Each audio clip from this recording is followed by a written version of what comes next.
Yes, twongeye kubasuhuza mwese abakurikiye business isobanutse, mukomeze kugubwa neza aho buri wese aherereye.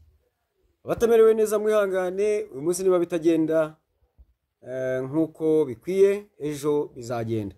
Icyo bigusaba no kwihangana no gukomeza gutwaza ujya mbere nta gucika intege. Ku isi niko bigenda, ntabwo ubuzima buhora ari bumwe. La vie n'a pas de formule mais beaucoup d'orientation. Ubuzima nta nzira igororotse bugira, ariko bugira ibyerekezo byinshi. Murakoze cyane. Rero uyu mwanya kuri mikoro kandi kuri kamera muri kumwe nanjye Tite Kamanzi, tujye gukomeza tuganira kuri business isobanutse, ariko cyane cyane twibanda nkuko bisanzwe kuri Pi Network cyangwa se Pi Network nkuko mubizi. Uyu mushinga wa Pi Network watuzana ibintu byinshi, kandi tumazemo igihe guhera mu mwaka w'ibihumbi 2019 aho watangiriye, abandi tukaba twarawinjiyemo uko imyaka igenda ihita. Nkanjye nawinjiyemo mu mwaka w'ibihumbi 2021 mu kwezi kwa karindwi ngira ngo yego. Ariko uyu munsi turi mu mwaka w'ibihumbi 2024 kandi twaha amatangazo inshuro 3 zirenga yuko tuzamenya umunsi wa launch cyangwa se wa Open Mainnet cyangwa se Open Network nyuma y'itariki 31 z'ukwezi kwa 12 uyu mwaka wa 2024. Uyu mwanya rero iki kiganiro ndagira ngo tuganire kuri iki kintu. Iyo launch izaba nyuma y'izo tariki cyangwa se izatangazwa nyuma y'izo tariki 31 z'ukwa 12, urumwe mu bakwiriye kuzayitabira cyangwa se nawe kuzagaragara ku rutonde rw'abazaba bemerewe kulaunchinga. Ariko se bizagenda bite? Urumva bizakorohera? Kugira ngo bikorohere biragusaba ibintu bibiri. Cyambere, biragusaba ko konte yawe iba nta nenge ifite mu mifungurirwe yayo. Icya kabiri, biragusaba yuko wuzuza ibyangombwa umushinga ugusaba.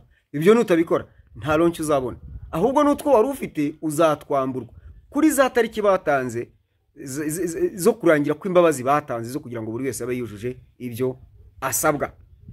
Icyo ngiye kugufasha rero ni iki? Jewe ngiye kugufasha gukosora. Hari gukosora konte yawe, nkagufasha kuyikosora, tukagaragaza ikosa ryabayemo, ariko tugaragaza nuko ryakosorwa. Iryo kosa ni irihe? Hari nk'imyandikire itariyo y'amazina yawe. Muri make amazina mwakoresheje akaba anyuranye n'amazina yawe bwite. Wenda niyo haba haburamo inyuguti ya A, ari uwo ukaba waranditse O kandi wari kwandika A, nka Claude ukandika Claude en français, ugomba kubikosora. Kandi ukabikosora ugaragaje icyangombwa cyawe nyine cyemewe n'amategeko ya leta y'igihugu cyawe. Ikindi ni ugukosora ibibazo hari abantu batema ibibazo, nk'umuntu wagiye gufungurira ugasanga harimo ibibazo byinshi. Ibyo byose rero bigaragara muri konti yawe iyo tuyisuzumye tukareba yuko koko bidatunganye. Ikindi ni ukugufasha kuzuza ibyo bisabwa. Ibyo byose ni byo tugufasha gukosora. Iyo rero dukosoye tukandikira kwa team tukakingaho ibyangombwa byawe, tujya kubona hari abo basubiza bukeye, hari abo bimara iminsi, biterwa. Ariko barakubwira ngo tuzagusubiza mu mezi ari imbere. Hari ujya kubona ukabona bamusubije iryo joro, ugake ibintu akaba yabikora akabitunganya. Rero twabashyiraho promotion yo kubafasha, sibyo? Ni ukubafasha. Rero mwipfusha ubusa ayo mahirwe yo kubafasha. Reka ntange iri tangazo. Iki kiganiro kigamije gutanga itangazo rimeze ritya. Abantu dufitanye gahunda yo kubafasha, hari abarihuye ndaza kuvugana nabo duhane umunsi. Uyu munsi niba barara batama, uyu munsi niba batari bo mu munsi, ibyo turabivamo. Hanyuma abandi bari ni Rubavu ni Burengerazuba. Rubavu ni Burengerazuba fine. Rubavu n'amajyaruguru. Rubavu n'amajyaruguru niba mwumva ko nabafasha, ushaka ko mufasha ari Rubavu cyangwa se mu majyaruguru, wowe urajya unyandikira ngo nshyira ku rutonde. Unyandikire SMS isanzwe kuri telefone, apana kuri WhatsApp. Kuri WhatsApp njye gusanga ngasanga message ningishe najye ubwanjye kuzisoma birangora. Ari gihe mfata umwanya wo kuzisubiza nkabona message 100 ujya kurangiza 20 abandi nabo banditse. Ese ukibaza uragumye usubize nde ugire nta mazina yanyu mfite ngo menye ngo ni kanaka nsubije. Aha, kandi ugasanga ku bantu batatu usubije batatu batanu usubije ikibazo kimwe. Ese ukibaza urajya usubiza ikibazo kimwe abantu batanu wari kubasubiriza rimwe. Sibyo? Nabashiriyeho urubuga abafite ibibazo. Ni muze hano kuri urubuga tubiganire tutarogoye abandi. Bamwe baraza abandi ntibaza. Bagakomeza kumbaza inbox. Nabaje ku rubuga ukabona mu bantu 30 havuyemo abantu batanu. Ese ibyo ni ibintu koko? Rero reka nanjye mpindura uyu muvuno. Niba uri Rubavu akarere waba urimo akariko kose. Akarere waba urimo akariko kose. Oya reka dukoreshe intara. Amajyepfo, amajyaruguru, iburasirazuba, burengerazuba. Nyandikira uti ndi burengerazuba nshyira ku rutonde. Menye ngo ngushyize ku rutonde rwabo ngomba gufasha bari mu burengerazuba, bari mu burasirazuba, bari mu majyepfo. Mwebwe abo mu majyepfo namwe turi ku rubuga. Uzi ko atari ku rubuga duhuriyeho. Nanyandikire kuri SMS isanzwe nimero yanjye ngiyo. Murebe aho munsi y'umutwe w'inkuru y'amagambo mukande murebe muri description murayibonamo. Korurya ndagusabye ngo korurya wowe nyandikira muri SMS uti umbwira akarere nta kibazo. Umbwira akarere uti ndihuye ndi Gatsibo ndi Gicumbi nshyira ku rutonde gutyo. Uti ndi kanaka ndi Gicumbi shyira ku rutonde rw'abazafashwa. Nanjye nikorere iyo gahunda ityo. Hanyuma by'umwihariko reka nivugire ku bari i Kigali. Nzagaruka yo kuwa gatandatu. Wowe rero uri i Kigali cyo ngusaba niki? Nyandikira muri SMS uti SMS isanzwe apana WhatsApp. Nyandikira muri SMS isanzwe uti ndi i Kigali shyira ku rutonde rw'abazafashwa. Hanyuma ngewe ibindi mbiyandikira mbishyire ku rutonde mbona uko mbabwira ibisabwa. Sibyo? Hari byo tutagomba kuzana hano kunuza kurubuga. Ariko ibingi bibaye ngombwa yuko ntanga itangazo rusange kuko ibi bintu ndabona ari ibintu bidasanzwe kandi ntago tugomba gukomeza kubirebera gutya. Sibyo? Ntago tugomba gukomeza kubirebera dutya. Muri ihangana izuba ryabaye ikibazo. Dufashanye dutyo. Niba mukeneye ko dufashanye dutyo dukora ibintu bive mu nzira nawe ujye ku rutonde rw'abazajya muri Open Minded. Nibitabibyo ntago uzajyamo pe kandi bizakubabaza. Ndakubwiza ukuri ko bizakubabaza. Hanyuma rero ikindi ndashaka kugira ngo nimbashyira ku rutonde kuko hari umubare ntashobora kurenza wabo ndi bufashe bitewe n'amasaha, bitewe n'amatelefone mukoresha. Ubundi nge nshobora kugira ubushobozi bwo kwakira abantu nibura abantu 10 banarenga, ariko ikibazo bigorana iyo haje ikibazo cya telefone. Ukajya ugasanga umuntu afite telefone yagasana ifite ikibazo. Telefone ifite ikibazo. Hari za telefone ntoya za promotion batanze ugasanga buriya rero bitewe na video hano ukuntu bimeze bitewe n'uburyo mba nkoreramo budafututse n'ikintu bwa bushobozi buke nababwiraga nyine.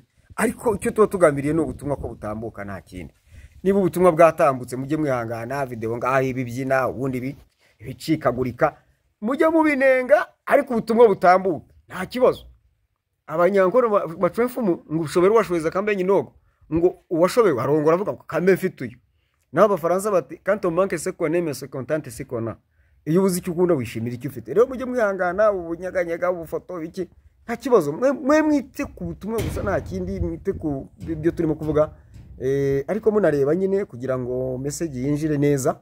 Yego akareka tugasoreza aho ngaho bwa ubutumwa bwatamuka ko nanjye ntago biba bifutukiye bimbangamiye. Aho zino wese nagirana ese ndega gutanga ubutumwa ngo nuko ubutumwa bwo ntibufutamye, ishusho ryo rirafutamye uryihorere. Nubwo mbere muraba mubonye amafoto cyangwa amashusho ahengamye hari mbona muri TikTok kandi mukabiseka mugakwengunuka kandi ntacyo bibaho.